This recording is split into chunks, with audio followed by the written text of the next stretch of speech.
नमस्कार दोस्तों, मैं सुमन सर आप लोगों के बीच डाल्टन तक पढ़ा दिए थे। डाल्टन से आगे आप रदरफोर्ड आया है। रदरफोर्ड के बारे में चलिए जानकारी लेते हैं। डाल्टन का सिद्धांत मुक्त और रासायनिक संयोजन पर आधारित है।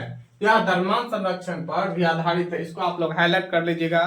रासायनिक संरक्षण और संयोजन और द्रव्यमान संरक्षण पर आधारित था। कहेगा जो द्रव्यमान पर आधारित किसका था तो डाल्टन का, और रासायनिक संयोजन पर किसका था तो डाल्टन का ही था।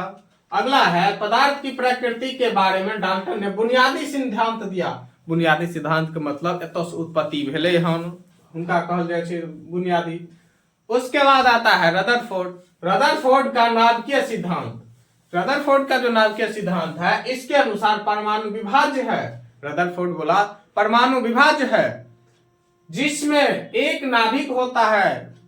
रदरफोर्ड कहता है परमाणु विभाज्य है, ओय में एगो नाभिको है छे। परमाणु के नाभिक में प्रोटॉन तथा न्यूट्रॉन होता है। बोल के जे परमाणु के जो है नाभिक में प्रोटॉन और न्यूट्रॉन दोनों होता है। इसे एक साथ न्यूक्लियन कहते हैं। इसको आप लोग हाईलाइट कर लीजिए। न्यूट्रॉन और प्रोटॉन को हम लोग न्यूक्लियन कहते हैं।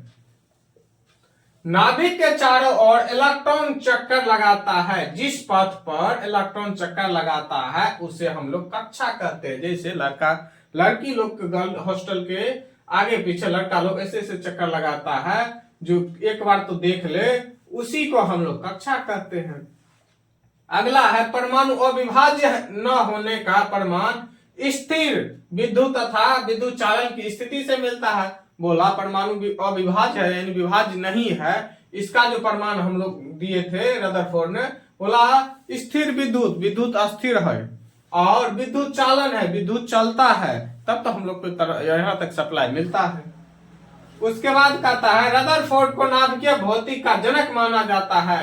रदरफोर्ड को नाभिक भौतिक का जनक यानी पिता मानल जाए छे। अगला है रदरफोर्ड ने ही बताया कि परमाणु का त्रिज्या नाभिक के त्रिज्या की तुलना में 10 के पावर 5 गुना बड़ा है। कहते हैं परमाणु के त्रिज्या और नाभिक के त्रिज्या के तुलना में 10 के पावर 5 बड़ा है। उसके बाद आता है रदरफोर्ड ने सोने के पतले पत्थर, जिसको इंग्लिश में गोल्डफॉल कहते हैं, पर अल्फा कणों से आघात यानी होता है चोट करना। हम लोग जो नई वस्तु कोई भी चीज लाते हैं, ईंट पर ईंट मारते हैं तो चिंगारी उत्पन्न होता है, उसी तरह आघात किया गया कराए, जिससे उन्हें निम्नलिखित जानकारियां मिलती है। कुछ अल्फा कण किरण सोने के पतले पत्थर गोल्डफॉल से सीधे पार कर गए। रदरफोर्ड ने देखा सोना का पतला सा पीट पीट के पूरा चादर जैसे पेज रहता है उस टाइप का बना दिया और उस पर अल्फा कण दिया तो पार कर गया। इससे यह स्पष्ट हुआ कि परमाणु के अंदर खाली स्थान होता है। इससे सबको पता चल गया हाँ ये कमजोर हो, जैसे गांव घर में जो कमजोर होता है उसी को दबदबाया जाता है। जो थोड़ा बाहुबली है तो आके देख लेना, 2 हाथ दे देता है, जो निपटाइए देंगे। वही हुआ जो सोने का जब पतला पत्थर था उसे किरण पास कर गई। अगला है कुछ अल्फा किरण परमाणु के मध्यवर्ती वाले भाग से अपनी दिशा से विचलित हो गया। कुछ जो किरण था उसमें तो गया लेकिन बीच वाले भाग से रिटर्न हो गया। जैसे ही रिटर्न हुआ इससे यह स्पष्ट हुआ कि परमाणु के मध्यवर्ती वाले भाग में कोई धनावेश वाला कण है। इससे स्पष्ट हो गया जैसे कोई जो बाहुबली होता है, आप जानते नहीं है जो मजबूत आदमी है, आप उसको मार बैठिए तो आपको जो पिटाई लग गया तो आप समझ जाते नहीं फलना आदमी से नहीं झगड़ा करना है, वो बहुत ताकतवर आदमी है, उससे पंगा लेना गलत बात है। वही हुआ जो मध्यवर्ती वाले भाग में जैसे दिया तो धनावेश था, उसको जोड़ कर लिया, बोला कहाँ इधर कहाँ रोक।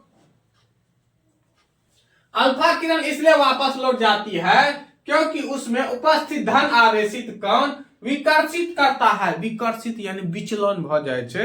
आइ काल्हि सब लड़का लड़की डिस्ट्रैक्शन भ जाए छे, कहै छे सर पढ़े में मोने ना लागे छे, मोबाइल चलबे छे 5 घंटा केना पार हो जाए छे, रील्स में पते न चले छे। वही कहता है विकर्षित हो जाता है, इधर उधर भटक जाता है मन। अगला है कुछ अल्फा किरण परमाणु के मध्यवर्ती वाले भाग से अपनी ही दिशा में मुड़ गए।